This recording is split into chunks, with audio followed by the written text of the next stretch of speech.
What happens when Hollywood's most quietly respected man is confronted by daytime TV's loudest voice? Keanu Reeves arrived at The View expecting a thoughtful conversation. But Joy Behar had other plans.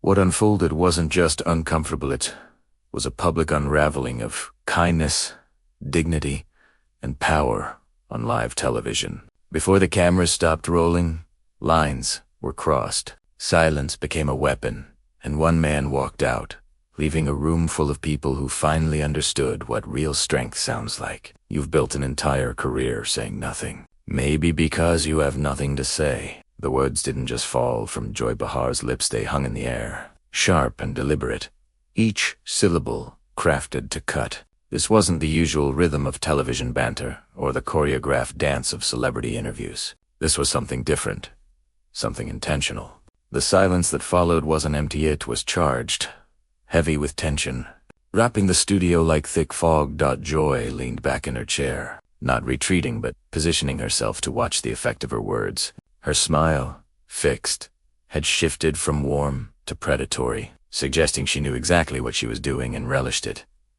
Keanu Reeves absorbed the blow without flinching. One hand rested casually on his knee, the other draped over the arm of his chair, as if in his own living room.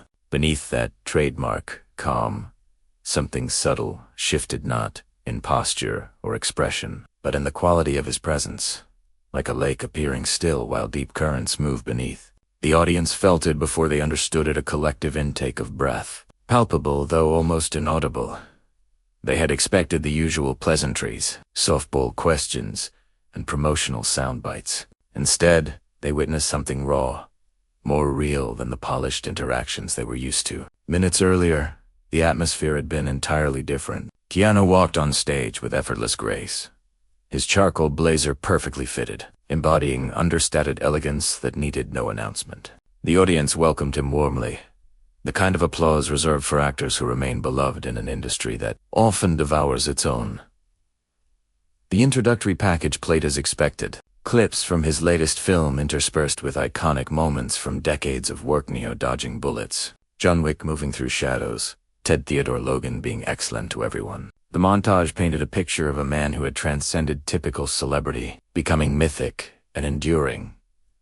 Whoopi opened with humor and warmth, joking about her confusion over the Matrix. Keanu responded with gentle laughter, suggesting genuine joy. Even Joy seemed to be playing along, her sharp wit tempered by what appeared to be affection.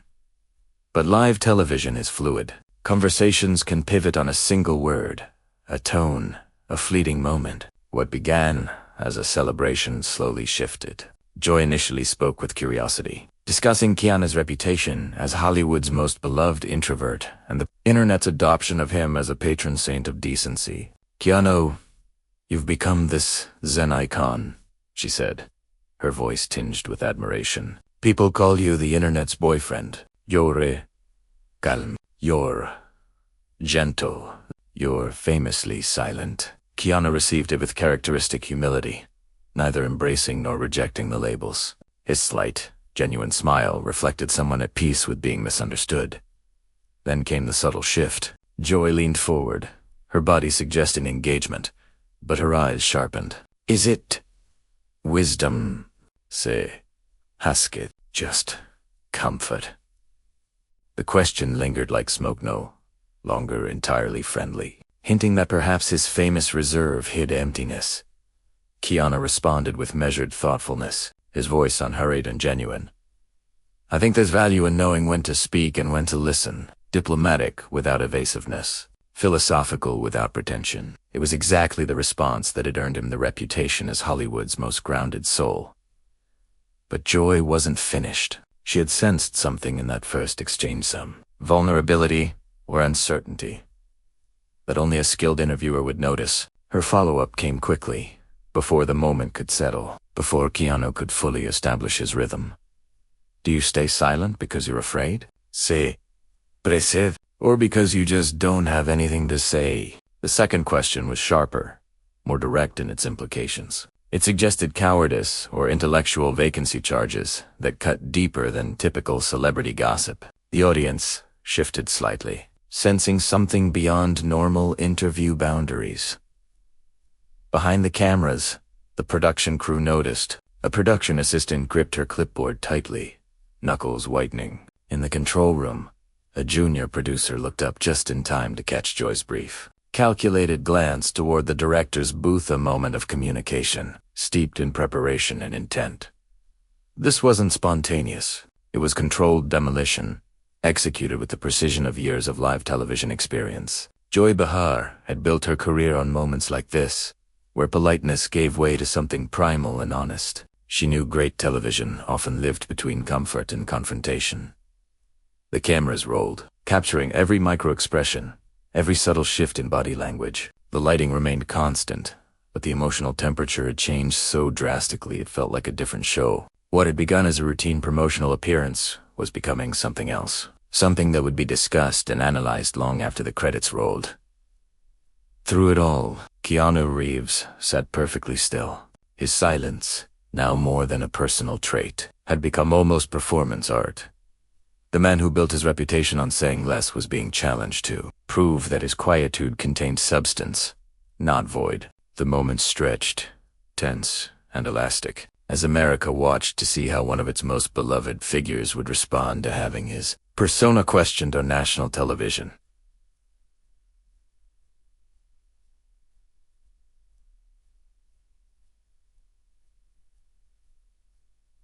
The silence that had been his sanctuary was now a crucible. He glanced briefly at Joy, then passed her into the studio lights. His eyes weren't blank, they were registering, measuring, witnessing the way someone does after experience has taught them how quickly performance becomes provocation.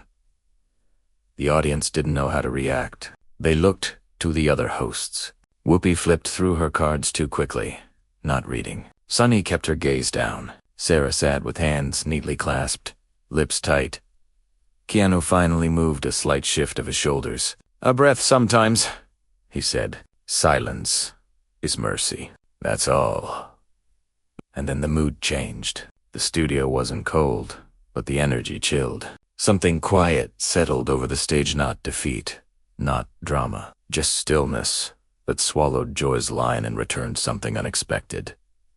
Dignity. His words hung in the air like morning mist, carrying weight that seemed impossible for such a simple statement. 4 syllables reframed the entire preceding conversation.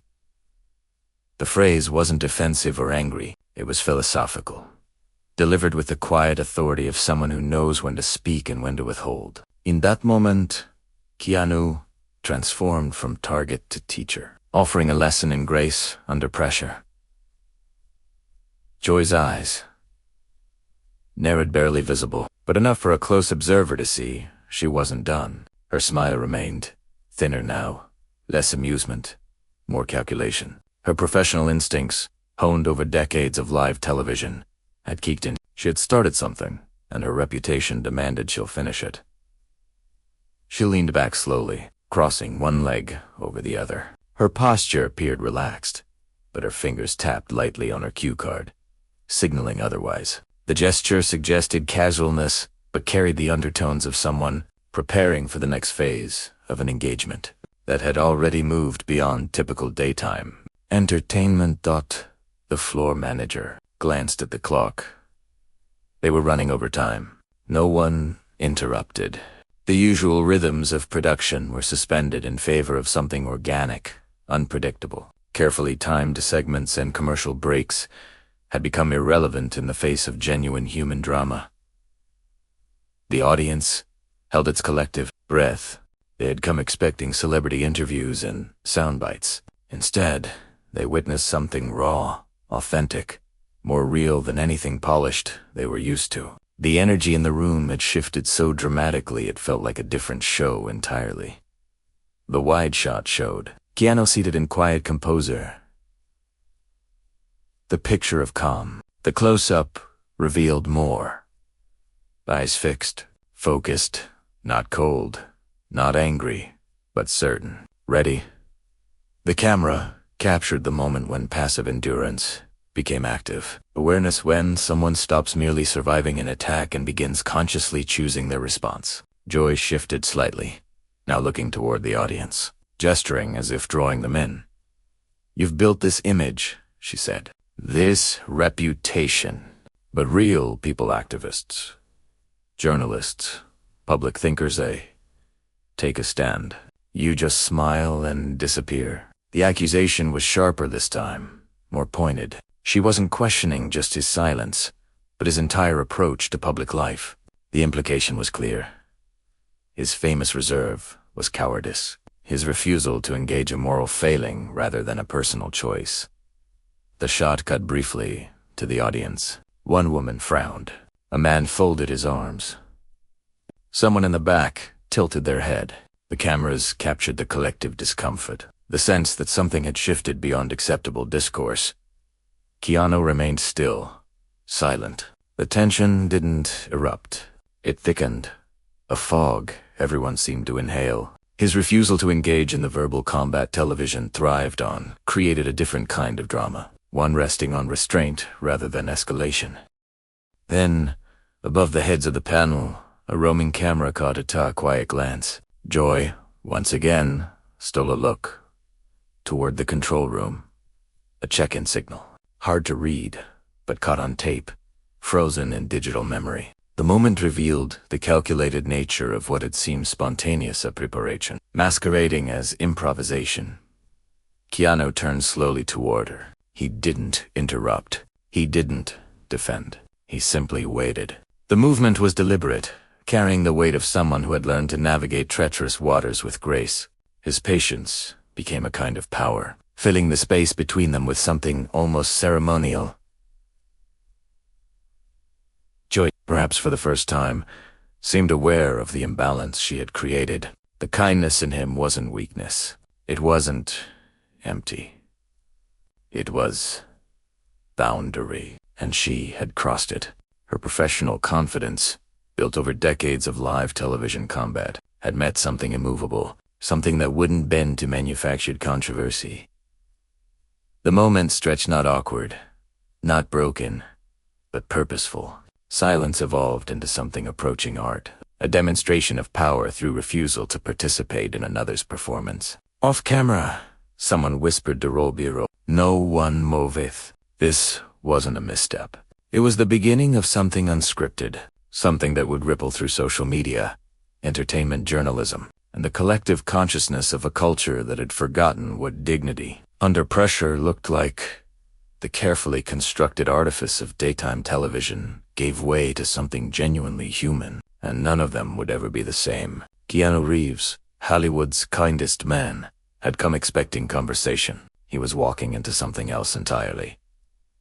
"You're never married, no kids, no community ties. What makes you think you understand people's pain?" The sentence landed like a slap in a silent room, not loud, but precise, meant to strip away, expose, and challenge in front of millions. Joy's voice was steady, rehearsed until all emotion was gone, leaving only impact.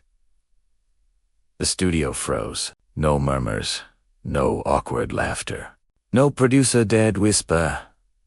The words hung, thick and clinging like smoke from a misfired firework.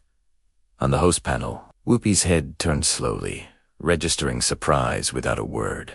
Sunny glanced down at her notes, pen unmoving. Sarah Haynes blinked hard, lips parting, seemingly ready to intervene. But the moment unfolded in its own rhythm.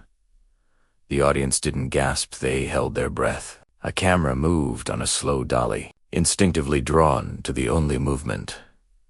Keanu's right hand resting on his knee, fingers curling tighter, then releasing, then curling again, the hand of a man used to carrying weight beyond microphones. Still, he said nothing. Joy didn't look smug, not outwardly, but the way she leaned back, crossed her arms, and tapped her fingers against her elbows said enough. She was making her point. The camera rolled. Keanu looked up. He didn't blink.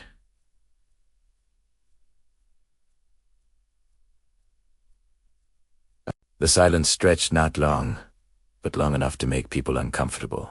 Long enough for the audience to wonder if he would walk off. Long enough for the production team to consider cueing a break. The camera captured the moment when passive endurance shifted into active awareness, when someone stops merely surviving an attack and begins consciously choosing their response. Joy shifted slightly, now looking toward the audience, gesturing as if drawing them in. "You've built this image," she said. "This reputation, but real people activists, journalists, public thinkers, they take a stand. You just smile and disappear." The accusation was sharper this time, more pointed. She wasn't questioning just his silence, but his entire approach to public life. The implication was clear.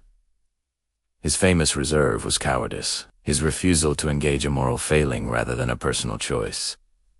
The shot cut briefly to the audience. One woman frowned.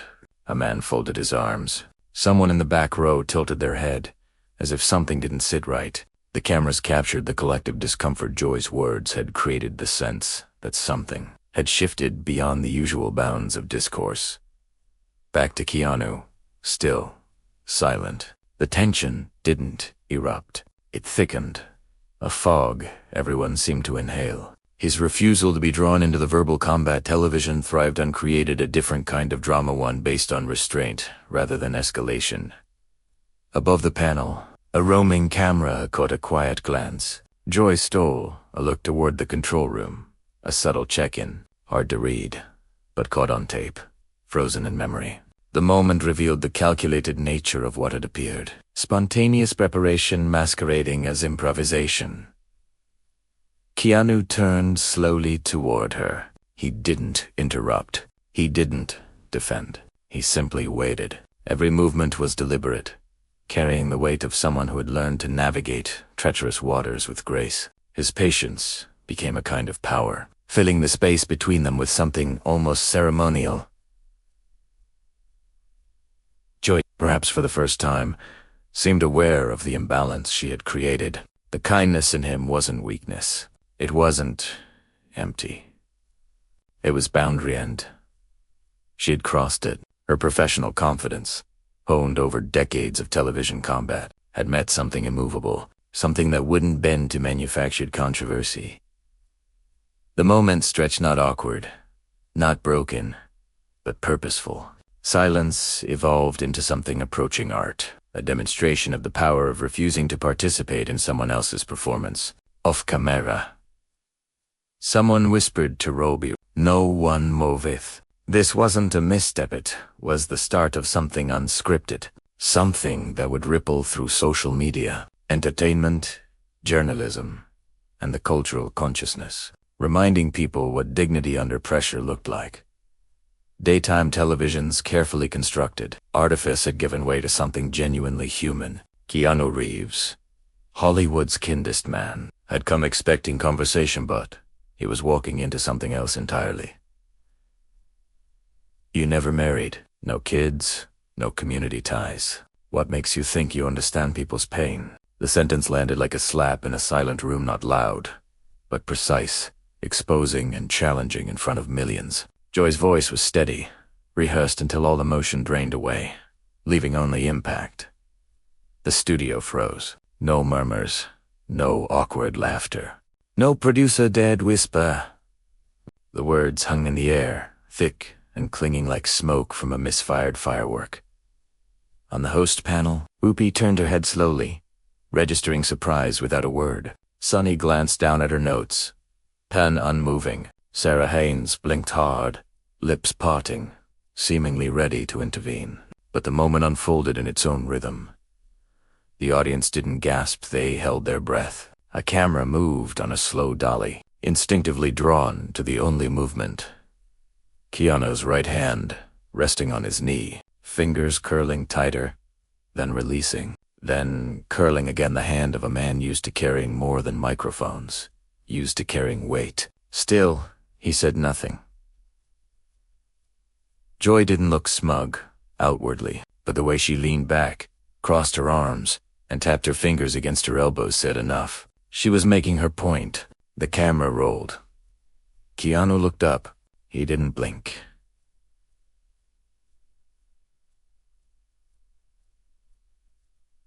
The silence stretched not long, but long enough to make people uncomfortable. Long enough for the audience to wonder if he might walk off. Long enough for the production team to consider cueing a breakdown SPE. Not loudly, not quickly, just enough to be heard. Not all grief wears a name tag. he said. Some of us carry it alone. It wasn't a rebuttal. It wasn't a defense. It was a quiet correction to something loud and careless. Joy didn't respond, couldn't at least, not immediately. She hadn't expected that. Not a comeback that didn't fight fire with fire, but smothered it with something untouchable. Keanu's eyes didn't flicker. They stayed on her, but without hostility. There was something ancient in his gaze, a sadness she hadn't prepared for, a knowledge she hadn't considered. He leaned forward slightly.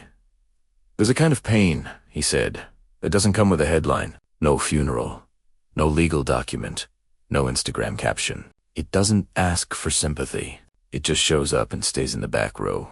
A woman wiped out her eye. It wasn't performance. It wasn't crafted for applause. No rising orchestral score to sell it. But everyone in the room knew what had happened. Joy had tried to reduce him, to build a narrative from absences, from what he didn't have, from what he wasn't. And he answered her with something she couldn't argue with. Truth. Quiet. Unapologetic. Irrefutable. Joy sat back, shifting in her chair, her hands folded tighter, the rhythm in her fingers gone, her smirk gone. She reached for her note cards, but didn't look down. People think pain is loud, he said. They think it screams or breaks plates or posts long confessions. But the real kind that changes you, that kind is silent. It wakes you at 3 a.m. and sits with you while the rest of the world sleeps. A man in the front row lowered his head. No one clapped. No one wanted to shatter what had settled over the studio like dust in a long-abandoned chapel, and sometimes, Keanu continued, it doesn't look like anything at all. Just someone walking alone, eating alone, living quietly. He looked back at Joy. His voice softened further. You don't need a spouse or a child to feel broken. You just need to have loved anything and lost it. The silence shifted from awkward to reverent. This was no longer a celebrity interview, no longer about movie promotions or public personas. It had become something else, a moment of exposure not of Keanu, but of the assumptions we make about grief, about who has the right to speak about it. Joy tried to pivot. Well, that's poetic, she said too quickly. But don't you think staying out of people's struggles means you can't fully speak to them? Keanu looked at her like someone who had already forgiven her before the conversation began. No, he said. It means I don't assume I understand them. It means I listen.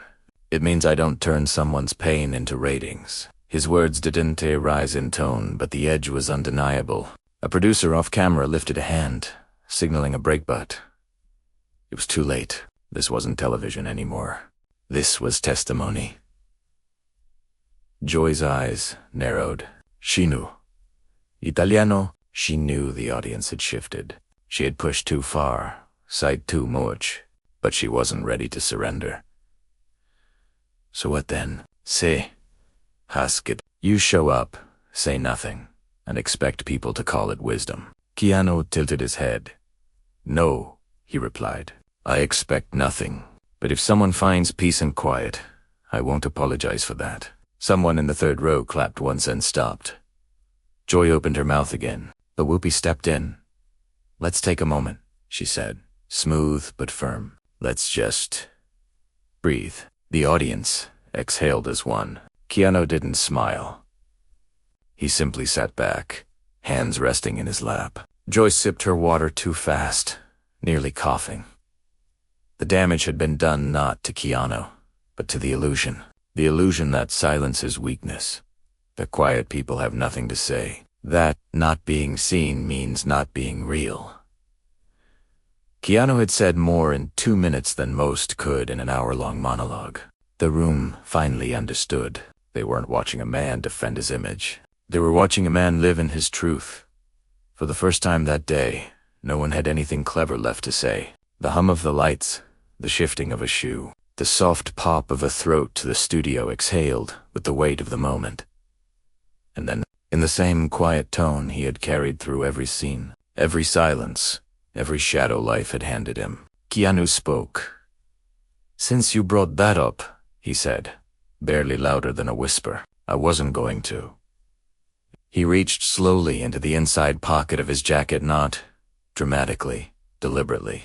The way someone reaches for something kept close. Not to show, but hoping they wouldn't have to. He unfolded the paper once, twice, and laid it gently on the table. His fingers smoothed its creases with quiet care. "I don't usually respond to things like this," he said, not looking at Joy, not at the audience, because I've never believed compassion needs credit. "Eh?" Bao said. Then, almost quietly, he added, "But here's a letter from a rehabilitation center in Vancouver, a center that treats over 200 patients a year for opioid addiction. I've been funding their second building for the past 4 years, anonymously. Until now." Joy's eyes narrowed, but she said nothing. The studio held its breath. Keanu tapped the corner of the letter once, lightly, then leaned back in his chair. He didn't offer it to anyone. He let it sit there like quiet thunder. The producers, caught between panic and awe, moved behind the scenes. One cut to a wide shot. Another flashed an image to the main monitor above the audience. The logo appeared, soft but unmistakable. Cedar House Recovery Center, Vancouver, BC. Below it, in bold, "Some angels walk quietly." The audience didn't applaud. Not yet. They weren't sure they could. But they felt it, that shift, that crack in the storyline. The moment when the narrative slipped from the hostess' hands and back into the guests.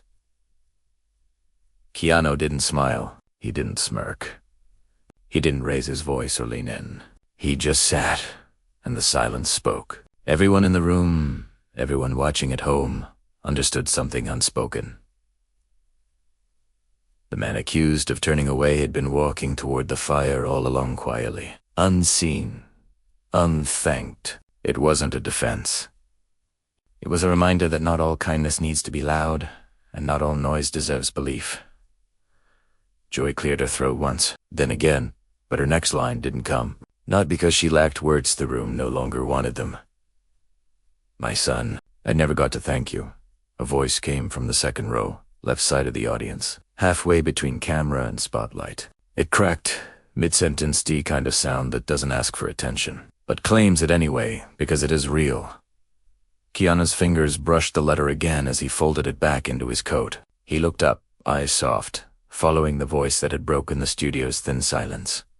A woman stood, mid-40s, blonde hair tied back, like Seadan T, meant to speak. Like Seadan Tinon, until the words escaped. Her hands trembled as she clutched the side of her seat, as if still asking permission to be here. The audience turned slowly, not in surprise, but in reverence. "My son," she whispered. He was 21, in and out of shelters. "Drugs. I thought I lost him. We had no money. We applied to a rehab in Vancouver. They said it was covered. Years later, he told me it was you. He saw you once walking through the center at night. Not with cameras, not with a team. Just Joe." Joy didn't speak. Her mouth opened slightly, but no sound came. "He's clean now," the woman continued, voice gaining clarity. "Working, writing, music. He's alive, because someone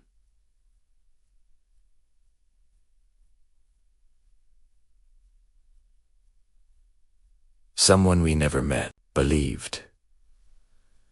He mattered," she exhaled, hand to her mouth, holding the weight of the moment. Keanu didn't move, but his face softened not with emotion, but recognition. The room held still for another breath. From the opposite end of the audience, a man in his 60s stood weathered, flannel shirt, hands calloused. He didn't speak. He clapped once, twice, a third time. By the foot, the sound began to ripple. Left, right, the row behind soon. The entire left wing of the studio stood clapping, not frantically, not loudly, but with knowing. Gratitude. Raw, undeniable, Joy remained seated, jaw tight, hands pressing her notes as if to hold the segment together. But she couldn't. The story had slipped from her, from everyone. It was now in the hands of those who had lived it. Keanu stayed seated. He didn't bow, wave, or gesture to the letter. He simply looked at the woman and nodded a small, human acknowledgement. I hear you. The cameras didn't cut. The lights stayed. No one called action. No one called break. For the first time that day, the show wasn't leading. The truth was, and it had finally stood up. Does that make you a saint? Joy's voice cracked across the studio hot, loud, unfiltered. Not a question, but a scream dressed as accusation. The final swing of someone who had lost the room without realizing it. Her voice broke mid-word. The audience didn't gasp. They froze. Sunny Holston, 2 chairs down, turned her head slowly, deliberately. Cold. Joy, she said. That's enough. 3 words. Flat, clear, the kind that comes from disappointment too deep to raise its voice.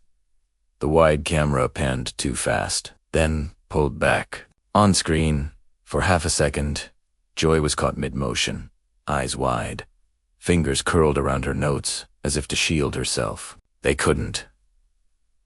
No one cut to commercial. No one saved the moment.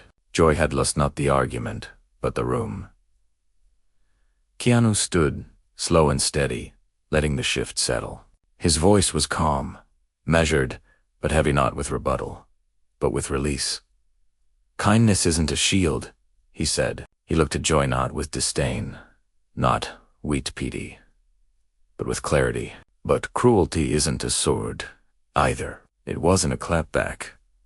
It was a mirror. Joy sat like someone waking from a fever dream. Her face tightened, hardened. It didn't help. The damage wasn't in her expression, it was in the silence that followed. The silence she once owned. Now it belonged to him. Keanu didn't speak again. He didn't have to. He looked at the audience, row by row, face by face, nodding at the woman, the man in flannel, the corners of the room where cameras silently recorded what no script could prepare for. He didn't gesture to the letter. He didn't reference the rehab center. He didn't revisit the insults. Dignity doesn't repeat. It stands and then walks. He took one slow step toward the edge of the stage, then another. The camera followed, slightly off balance, its stabilizer a breath behind. Joy sat frozen, words lingering in the air like smoke from a gun fired too late. In that quiet between confrontation and departure, the audience exhaled not loudly, but together, as if finally remembering how to breathe. No music played. No outro. Hoji. Everyone in the studio understood what had just happened. Not a debate, not a meltdown, not a walkout. A quiet undoing. The collapse of a narrative under the weight of its own cruelty, and the silence that followed once was earned.